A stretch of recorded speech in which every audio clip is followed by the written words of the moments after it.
Good day, chaps.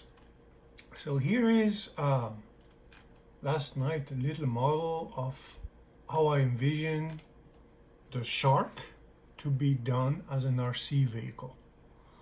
So let me go through the basics. So since it's going underwater and it's a fighting vehicle, I figure it would have armored glass. So those panels would be 1/8 thick, or for the toy even thicker. They're flat panels because that's the easiest way to manufacture armor glass and to install it. You can go fancy in making resin complex shapes. I think the easiest method of making armored panels is to do flat shapes. Now, ideally, the best shape for underwater for strength is either round or triangular or hexagonal. And for manufacturing, it would be great if every single panel was identical. So that would be another study to make round or triangular or hexagonal armor panels. Okay, so this is functional first. When I'm going underwater, I think most of the things I'm going to be is looking at things below. Looking up front. So this is why we have two flat panels. Then for peripheral view, see if I hide this now, two panels looking down as well, and two upper as well as a roof. So this to me is like if I'm visualizing myself inside a craft going underwater. I think awareness of the terrain is very important. Most likely we're going to look at things straight up front, and I think the bias is going to be most of the things we're looking are below. Things at the bottom of the ocean, sunken things. So the majority of what we want to watch is 3/4 of it is below our horizon, a slight angle below. Of course, awareness from the top and a hatch. So this is the hatch. So let's say I hide it. And here is the breakdown of the components. This here would be a steel bar or lead bar, and I would be able to slide it to adjust the pitch stability. So this is the heaviest part to ensure that the SHARC sinks. These cylinders here would be flotation tanks. So these would be hollow cylinders holding the air to provide buoyancy so that the upper part is the lightest, and when you spin it, that it always wants to self-right itself. The purple here, this would be the jet. So this is the high-speed drive. There would be some vanes to guide water to it. It's basically a water jet, and the rear nozzle will be steerable in pitch and in yaw. So that would be rudder and elevator high speed.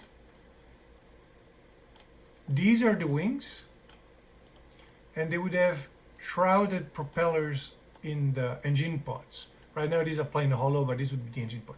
More likely it's going to be a 130 motor with a propeller, a protected propeller. So these wings are united, are linked by this bar, so they can tilt. Okay, so what do I mean by this? I can dive, and I can float, raise. So there would be a servo in the box here. There will be electronics and a servo, and the servo can control the wing. So the wing can be rotated. So this is for fine maneuvering. This is not a high speed. This is the fine maneuvering of going up, going down. The battery would be this big purple pack here. Canopy is one guy laying prone, makes sense, so he can look down. Seated two guys, I have to see. Okay, so now let's put back the body. There you go, right? So here is the guy. Here is diving. So the propellers are pushing. So it's dynamic diving. It's not using a ballast system. So we would make the vehicle to be slightly buoyant, and then dynamic diving, meaning we're going to use these propellers to thrust it down, and then when you cut the power, it slowly is going to go back up to the surface. That's a safe way. This way, if we lose power or something, it naturally comes back to the surface by itself. And this is climbing. So these propellers that are in the wing pods would be tank steer. So this means that you can pivot on the spot. You know, can maneuver like tank steer.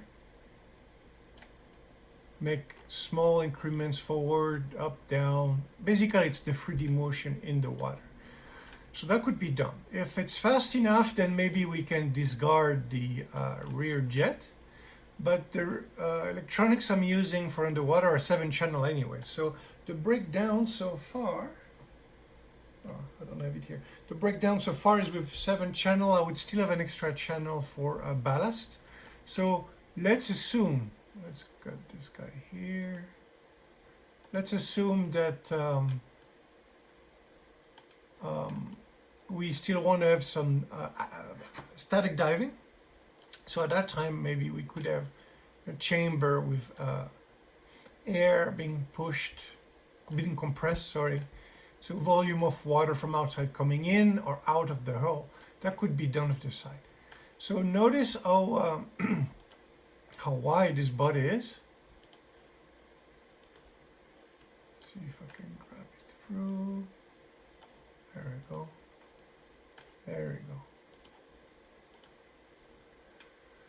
So this box here, I have electronics, the servo, the wires going out to the wing pods, to the main drive, ballast if need be. The battery maybe is part of its own. The cockpit is intended to stay airtight and dry. So that is a challenge, is that we're going to have a lot of buoyancy from the volume of air here and 1 or 2 figures. And by playing with the mass, we want to make sure that it's somewhat leveled and not too nose high or tail heavy. When it's skimming on the surface, we would see this shark fin here. So I think this is where the logo is going to be, and maybe the antenna is going to be there too for better reach underwater. So anyway, this is just a study. Torpedoes here underneath. So when he's handle on the ground, yeah, you could have weapons on the sides here, torpedoes. As long as they clear the wings rotating, it's okay. So here, for example, see, we got to make sure all the weapons stay there, and then that the weapons don't rub on the floor and moving around. So ideally, it's rubbing on rails here. We're going to have like 2 rails. And let's see. And this guy. There you go. So that's the study. The body.